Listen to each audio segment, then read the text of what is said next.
sa performance po ni Chelsea. Well, like I always say,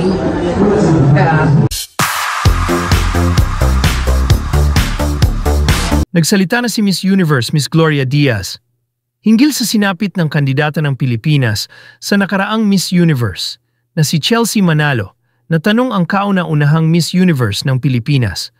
Kung ano ang masasabi niya sa performance at hindi pagkakapanalo ng kandidata, ayon kay Miss Gloria, para sa kanya ay si Chelsea ang kanyang winner. Inihayag niya rin na hindi ito ang katapusan ng lahat. Umpisa pa lamang daw ito ng marami pang career opportunity na naghihintay sa dalaga. Masaya rin siya sa nakuhang titulo ni Chelsea na Miss Universe Asia 2024. And sa performance po ni Chelsea.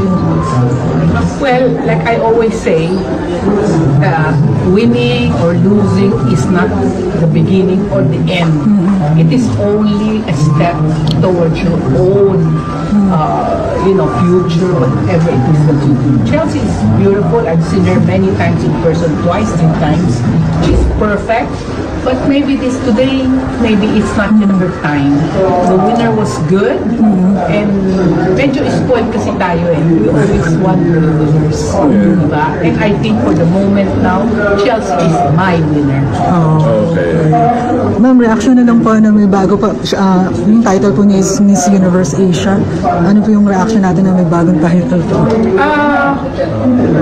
Yeah, that's good. They're being inclusive, so they want to do new things. In fact, I heard the crown was made here. Yes. So ako naman, I like to go with the times. But of course, during my time, it's always to be better than ever. Kasi during my time, it was simple, it was not as under pressure, and our prices were good, and our country was happy, and that's all that counts. And I worked and met a lot of very important people. Okay. Thank you,